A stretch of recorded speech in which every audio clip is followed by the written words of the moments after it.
Au secours, maître, j'ai besoin de faire appel d'une décision. Je viens de recevoir une décision. Ça va pas du tout, je sais pas comment faire. Comment ça se passe? Bonjour à tous et bienvenue dans votre Minute Juridique. Je m'appelle Émilie Verne et je suis avocate au barreau de Paris.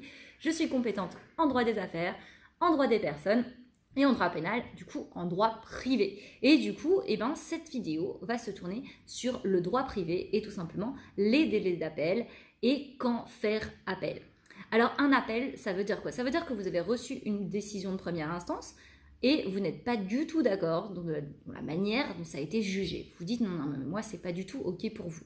Du coup, ça veut dire quoi? Ça veut dire qu'il y a un autre juge qui va regarder votre dossier, qui va l'examiner et qui va tout reprendre depuis le début et donner une autre vision des choses, sa vision des choses, et qui va décider souverainement au vu de tous les éléments que vous allez lui apporter dans le dossier, si oui ou non il y a matière à réévaluer votre dossier. Alors quels sont les délais? On va distinguer le civil du pénal. Au civil, le délai, il est d'1 mois. 1 mois à compter de la signification de la décision. Ça veut dire qu'à partir du moment où vous avez reçu la décision par voie d'huissier, tout simplement, il y a un délai d'1 mois qui commence à courir. Une fois ce délai d'1 mois expiré, c'est trop tard. Ce jugement, il devient définitif. Donc ça, c'est important de le remarquer.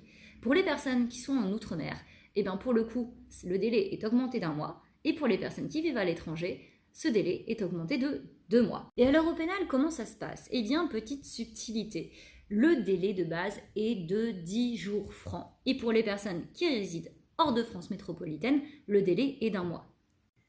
Et du coup, quand est-ce que ce délai commence à courir? Tout simplement.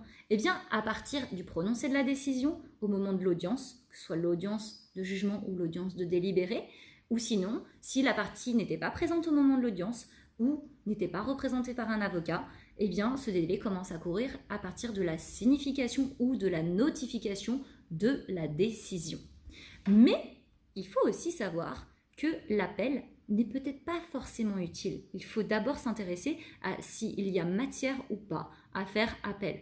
Pourquoi? Parce qu'en cas d'appel abusif, vous pouvez tout simplement être condamné à une amende de 10 000 €, s'il vous plaît. Enfin, jusqu'à 10 000 € en tout cas. Plus à régler tous les frais de procédure ainsi que les honoraires de l'avocat de la partie adverse. Ça commence à chiffrer. Donc voilà, plus en ce qui concerne en termes d'énergie, tout le temps que vous aurez passé sur votre dossier, tous les papiers, toute l'énergie que vous aurez mis dedans. Bref, c'est un calcul à faire de base. Bref, vous l'aurez compris, c'est quelque chose auquel il convient de réfléchir en amont. Comment est-ce que vous allez regarder ça? Vous allez regarder un petit peu quels sont les éléments que vous aviez exposés en première instance, donc devant le premier jugement, le juge du premier jugement. Qu'est-ce qui a été retenu par le juge? Qu'est-ce qui n'a pas été retenu? Est-ce qu'il y a des arguments que vous n'aviez pas fait valoir? Est-ce qu'il y a des éléments que vous n'aviez pas fait valoir? Est-ce que la situation a changé?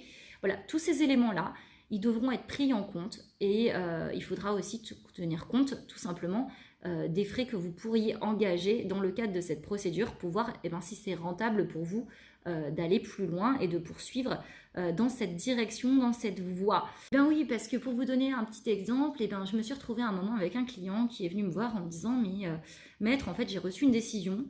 Et puis en fait, j'étais même pas là au moment de l'audience, je sais pas ce qui s'est passé. Il paraît qu'on m'avait convoqué, mais j'étais au courant de rien et je voudrais faire appel. Ok, très bien, je regarde le dossier et je fais mais qu'est-ce que vous contestez? Il me fait en fait c'est juste que je peux pas régler. Oui, mais dans ce cas-là, c'est pas une question d'appel. Parce que là, s'il avait fait appel, le client, qu'est-ce qu'il se serait retrouvé? Un appel, c'est à peu près à partir de 3 500 € d'honoraires pour commencer. Donc déjà, il faut garder ça en tête de base, sachant que derrière la créance qui était demandée, donc sa dette à lui, elle était à hauteur à peu près de 15 000 €.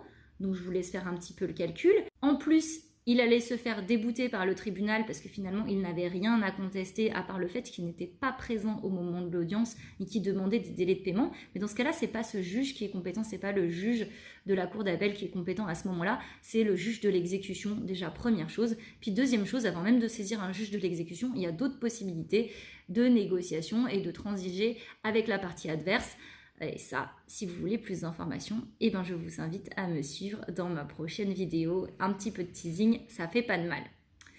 Et puis sachez que quand vous faites appel d'une décision, eh bien les demandes que vous allez faire valoir et les arguments que vous allez faire valoir, tous les moyens de droit également, doivent être directement liés avec la demande initiale. C'est-à-dire que si vous partez dans une autre direction, eh bien c'est un autre tribunal qu'il faudra saisir d'une nouvelle demande. Du coup, comme vous pourrez le constater, eh bien avant même de vous poser la question de l'appel, ce que je vous invite à vous poser la question, c'est est-ce que vous êtes dans les temps ? Oui, non. Et est-ce que c'est utile ? Et dans ce cas-là, eh bien, si vous ne savez pas comment vous positionner, je vous invite à contacter un avocat dans lequel vous aurez confiance, qui vous aura inspiré et qui sera bien entendu compétent dans cette matière. J'espère que cette vidéo vous aura été utile.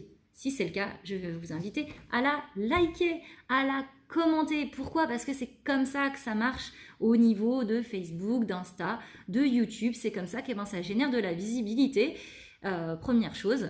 Et ça me permet de comprendre que oui, ça vous parle ces vidéos et moi, ça me motive à continuer, à vous apporter du contenu. Et puis en plus, je vais vous inviter à la partager. Pourquoi ? Parce que peut-être que vous, ça vous intéresse et que ça pourrait surtout intéresser certains de vos proches, que vous en soyez conscient ou pas. Dernière chose, je vais vous inviter à vous abonner à ma chaîne pour bénéficier de chacune des petites notifications dès que je mettrai une petite vidéo ou une publication. Voilà, je vous remercie en tout cas pour votre écoute et je vous dis à bientôt. Merci, au revoir.